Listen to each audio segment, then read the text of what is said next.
Mampana é uma mulher, ela é trabalhadora, ela sabe tecer, ela sabe plantar, ela sabe cozinhar e ela sabe cuidar dos seus filhos.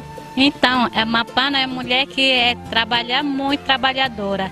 Então, como nós somos aqui da associação, que fundou aqui no Belém do Solimões, através da paróquia São Francisco, que estão aqui com nós, ele colocou também no nosso caminho.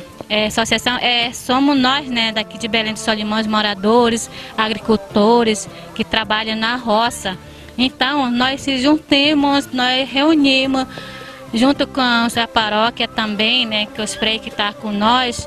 Então, ele dá um apoio para nós, para organizar, montar uma associação de mulheres indígenas, Mampana.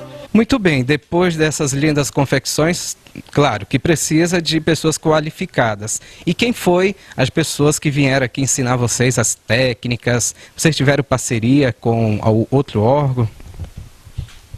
Tem que para fazer curso aqui, vem de Sertã, que paróquia convidar para fazer curso, para treinar as mulheres, para fazer camisa, para as crianças, para idosos, assim, tudinho. Daqui, fosse no Freio Braguino convidar o da Sertã, aí tem mulher que vem técnica para costurar roupa.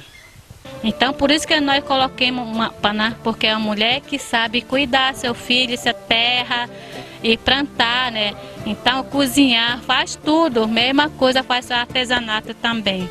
Então, é muito importante para nós a associação daqui na nossa comunidade. Para nós, para incentivar mais ainda das mulheres, os homens, até as crianças, os jovens também, né? Porque nós estamos fazendo na associação, nós temos, dentro da associação tem corte e costura, do agricultor, do culinária regional, artesanato.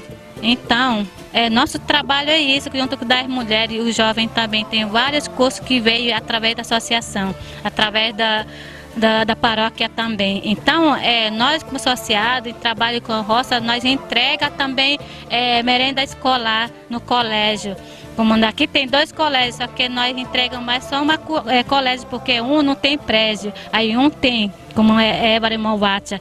Então, quem que compra de nós produto para merenda escolar é Conab. Por isso que eu agradeço muito Conab, que está lá em Manaus, que ajudando nós, é Roberto, o nome dele, responsável da Conab também, e junto com a FUNAI. A FUNAI também abriu o caminho para nós apoiar, e como nós conseguir chegar lá, para nós para entregar para o próprio nosso filho, para merendar, né, próprio produto regional. E nós trabalhamos para isso também, né, para não ter para ficar depois com doença, né, outra, porque o nosso produto é mais fácil para nós. Não tem como a criança ficar doente, né? Então é muito saudável o nosso produto também regional. Olha, nós também trabalhamos com roupa aqui, também do colégio. Ano passado nós também já fizemos do colégio, né? Também do festival agora, nós estamos trabalhando junto com as mulheres da associação. Olha, nós fizemos já 500 camisas para os jovens, para as crianças, os adultos.